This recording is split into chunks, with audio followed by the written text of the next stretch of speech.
السلام عليكم. عمرك سألت نفسك ليه ممكن نبقى كل يوم وسط ناس كتير قوي، بنتواصل مع ناس كتير قوي، بس اوقات كتير بنحس ان احنا لوحدنا حتى واحنا في وسط الناس؟ سألت نفسك ليه اوقات كتيرة ممكن تكون الوحدة امان لينا؟ هل سألت نفسك ليه مش كل تواصل ممكن يكون صحي، واوقات كتير بتكون الوحدة افضل شيء احنا ممكن نعمله؟ هل عمرك شفت ليه مش كل علاقة ممكن تضيف لنا حاجة، وفي ناس كتير بنصطدم بيهم حتى بيكونوا قريبين قوي مننا وناس ان احنا ما نقدرش نبعد عنهم ونتعامل معاهم، ولكن في نفس الوقت برضه بنكون حاسين ان احنا لوحدنا وسط الكلام ده مهم جدا ان احنا نسأله لنفسنا. ولو ما سألتش نفسك انا ممكن اجاوبك. ممكن كمان ان احنا نضيف حاجة مع بعض تقدر من خلالها ان انت تشوف ليه كل تواصل ممكن ما يكونش صحي، وليه الوحدة ممكن تكون في اوقات كتير امان. انا حاتم راضي، استشاري نفسي. خلينا نكمل. بعد الفيديو الاول جات لي ردود افعال كتيره جدا انا ما كنتش متوقعها صراحه عشان اكون صادق، ومعاها اسئله كتير احنا محتاجين ان احنا نجاوب عليها، او على الاقل نحاول نتواصل مع بعض علشان نقدر نتواصل مع الاخرين. ممكن تكون الاجابات من خبرات شخصيه، او من خلال دراسه، او من خلال حالات حد اتعامل معاها من خلال عملاء، ولكن خلينا نسأل نفسنا تاني نفس السؤال: امتى يكون التواصل مش صحي، وامتى تكون الوحدة امان؟ النهاردة هنتكلم عن اهمية اختيار علاقاتنا بحكمة، ومع مين المفروض ان احنا نتواصل، ومع مين المفروض ان احنا نحط حدود علشان نحمي بيها نفسنا. خلينا نبدأ. اتمنى اللي هقوله يفيد الجميع، ولو عجبكم الكلام ممكن تشاروه مع حد ممكن يستفيد، يكون علم ينتفع به، او على الاقل نصيحة ممكن تفيد حد تاني يكون قريب منكم، او يكون بيعاني من اللي كلنا بنعاني منه، وهو كيفية التواصل مع الاخرين بدون ما نسبب لنفسنا ايذاء نفسي. اول حاجة، ليه مش كل التواصل ممكن يكون صحي؟ التواصل الجيد هو التواصل اللي بيضيف لنا طاقة ايجابية، بمعنى اي حاجة بتستهلكنا او اي انسان بنتواصل معاه ويستهلك طاقتنا الايجابية ويبدلها بطاقات سلبية، دي بتبقى حاجات مش مرغوبة ان احنا نعملها، لان ده بيسبب لنا ضغط نفسي احنا مش في حاجة ليه. من الاسئلة اللي جت: ازاي ان الشخص ممكن يصطدم باشخاص بيسببوا ليه الاذى النفسي، وامتى يجب ان هو يبتعد عنهم؟ وعلى فكرة الاشخاص دول ممكن يبقى حد قريب قوي منك اللي هو انت اساسا ما تقدرش ان انت تبعد عنه، ولكن يجب عليك التواصل معاه وما تقطعش العلاقة بيه. فخلينا نقول مين نقدر نتواصل معاه. احنا المفروض نتواصل مع الناس اللي ممكن يسمعونا، ممكن يدونا مساحة للكلام، الناس اللي ما بتحكمش علينا. وبالمناسبة مفيش حد ليه الحق ان هو يصدر احكام على اي حد، لان مفيش حد مخول ان هو يصدر احكام على اي حد. فاي حد ممكن تتواصل معاه وتلاقيه ان هو بيصدر فقط الطاقات السلبية ليك، دائم الشكوى، على طول حاطك في منطقة المحاكم، وان هو بيحاكمك وبيبص على كل تصرفاتك، وعلى طول انت عايش في جو في الديبريشيشن اللي هو مفيش تقدير لأي حاجة بتتعمل.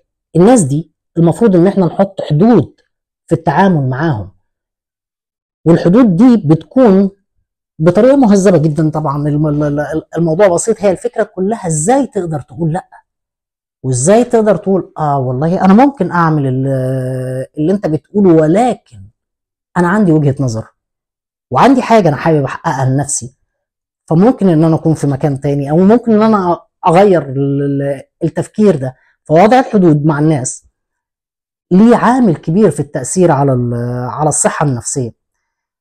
التواصل الجيد هو اللي بيضيف لك مش اللي بياخد منك. وانا هنا بقول حاجة انا فعلا مؤمن بيها بقالي فترة كبيرة. تمام. اي علاقة بتستهلك منك طاقة استمرارها حماقة. علشان كده اوقات كتير ممكن نلاقي نفسنا بنختار ان احنا نبقى لوحدنا، والوحدة في الوقت دوت بتكون آمنة إذا كانت اختيارية. لأن الوحدة إذا كانت اختيارية فده بيبقى وعي وليس اضطرار وليس اكتئاب. لأن الوحدة مش دايما عزلة ومش دايما اكتئاب، وأوقات كتيرة جدا الوحدة بتكون فرصة إن أنت تسمع فيها نفسك، إن أنت تراجع قراراتك، إن أنت تعيد ترتيب أولوياتك، واللي هي لازم تكون فيها أنت رقم واحد. لأن الحياة قصيرة قوي إن أنت تضيعها في إرضاء الآخرين بدون النظر لنفسك. ولازم تسأل نفسك وانت في وحدتك، هي نفسك بتقول لك ايه وانت وحيد. لان هو حديث النفس زي ما انا قلت المرة اللي فاتت شيء صعب. ولو جينا نبص لها من ناحية تانية ممكن نرجع لما تسوله النفس للإنسان. يعني مثلا لو جينا نبص، إبليس رفض ان هو يسجد لآدم، في حين ان هو ما كانش فيه شياطين، ولكن سولت له نفسه ان هو يعمل ده. أول جريمة قتل حصلت في الحياة كانت بسبب ما سولته له نفسه، فسولت له نفسه قتل أخيه. فحديث النفس حديث صعب. ففي فرق كبير جدا إن تبقى الوحدة عزلة واكتئاب، وإن هي تبقى أمان، إن أنا براجع نفسي ومع مين أنا بقدر أتواصل ومع مين يجب أن أتواصل. الفكرة في وضع الحدود إن أنت ما تسلمش نفسك ودماغك لأي حد بيكون طول الوقت بيصدر طاقة سلبية، بيستهلك طاقتك الإيجابية، بيقلل لك ثقتك بنفسك. وخلي وحدتك أو عزلتك لوقت قليل علشان تشوف وتراجع أنا مع مين وحواليا مين وأقدر أتواصل مع مين. بمعنى تاني، ودي حاجة أنا بقولها على طول لنفسي، اختار مين يستحق إن هو يكون موجود حواليك، مين يقدر يقعد على ترابيزتك، مين هقدر أتكلم معاه، مين هقدر أفتح قلبي وأقول اللي عندي من غير ما أحس إن أنا واحد محكوم عليه أو بيحاكم من الحل من الناس بشكل اللي هو ممكن ما يبقاش جيد. اختار إن أنت تكون مع الناس اللي كتير بتطمنك، اختار مع الناس اللي هي ممكن تضيف لك شيء. لان لو لقينا بعد كده ده بيقدر يوصلنا لحاجة تانية. وده من ضمن الاسئلة اللي جت، ان هو كتير من المراهقين وكتير من الاولاد اختاروا العزلة.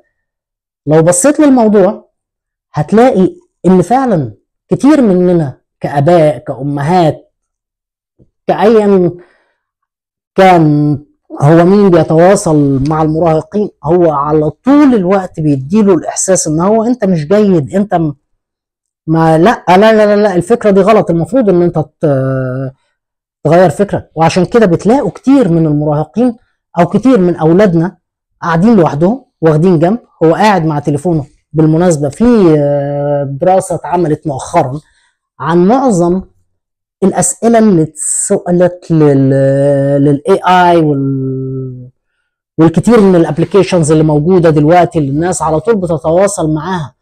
معظم الأسئلة اللي وصلت من المراهقين بالذات هو هل أنا كويس؟ هل هو أنا شخص مرغوب فيه؟ خلوا بالكم من ده كويس. حاولوا تتواصلوا مع أبنائكم بطريقة كويسة، ادعموهم. وحتى لو كانت المناقشة نقدية فيجب أن تكون مناقشة نقدية فعالة، بمعنى إن إحنا ممكن نتواصل معاهم نقول إيه؟ طب نسمع رأيهم. بس هنا ايه رأيك لو احنا قلنا ان احنا ممكن نقدر نعمل ده او ما نعملش ده. ومرة تانية حتى لو الناس اللي هم بينتقدونا او اللي احنا مضطرين ان احنا نتواصل معاهم هو ناس قريبين قوي مننا ومش هنقدر ان احنا نبعد عنهم، خلينا نحط حدود. وده بيكون عن طريق التواصل المقنن، وده اللي بيتيح للإنسان ان هو يرتقي بذاته، ويبعد عن اي حاجة ممكن تسبب له اذى نفسي. لان في حاجتين مهمين جدا لو خدنا بالنا منهم هيغيروا حاجات كتير. انت مش مطالب ان انت تخفي عيوب الاخرين، بس مش مطالب برضو ان انت تصرح بيها، ومش مطالب ان انت تتقبلها. فنقدر نحط حدود لينا في التعامل، ونعرف ان كل تواصل غير فعال ممكن يخلينا نروح لمكان احنا مش حابين ان احنا نكون موجود فيه. الفكرة اللي بتؤرق ناس كتير قوي، احنا مع مين ممكن نتواصل ومين يستحق ان هو يبقى متواجد حوالينا. خلي التواصل مع الناس اللي ممكن تضيف شيء لشخصيتك وشيء ايجابي فعلا يدعمك ان انت تكمل وتبقى كرييتيف، تقدر ان انت تشوف افكارك، ان انت تشوف دنيتك بشكل كويس. وخلي وحدتك وحدة آمنة، مش توحد ولا انعزال، ولكن وحدة لإعادة ترتيب الأوراق. وده أعتقد إن هو أهم شيء ممكن الإنسان يوصل له، إن هو ننتقل من الإيموشنال ستيج تو راشنال ستيج، اللي هو نقدر إن إحنا نفكر بعقلنا، ما يبقاش كل حاجة بالعواطف. لأنك لو لاحظت هتلاقي في وحدتك نفسك بتقول لك أنا اتعاملت مع حاتم، ده الموقف دوت أنا كنت المفروض أقول كذا، والمفروض إن أنا أعمل كذا، وتلاقيها بتاخدك لوقت كبير عدى عليك، اللي هو انت عايش في الماضي. فانت هترجع مرة تانية تقول يا ده انا كنت المفروض اقول واقول واقول واقول واقول واقول. والمفروض ان هي كانت ردودي تبقى بالشكل ده، مع انك لو رجعت لنفس الوقت ولنفس الموقف هتلاقي نفسك بتقول نفس الردود. ففي الوقت دوت انت ما خسرتش بس لحظة وجودك دلوقتي، لا، انت خسرت وقت انت عشته قبل كده، وخسرت وقت ممكن تستمتع بيه بعد كده. خلينا نبص لنفسنا، نبص حوالينا، ونختار مع مين نتواصل. الوحدة مش دايما ضعف، والتواصل مش دايما جيد. التواصل مش لازم يكون كتير، بس لازم يكون حقيقي مع حد يقدر يدينا تقدير نقدر نعيش من خلاله، ونقدر نعمل لنفسنا إعادة شحن للقدرات الإيجابية على حاجات ممكن نحققها في حياتنا. والوحدة مش دايما ضعف، أوقات كتير بتكون الوحدة طريق لمعرفة الذات. حاول تعرف نفسك. لو عجبك الفيديو شيره مع الناس، يمكن حد يستفيد. واتمنى لو في اي اسئلة تواصلوا معايا في الكومنتات او باي طريقة. تمام، وهكون سعيد ان احنا نتقابل مرة تانية. باي باي.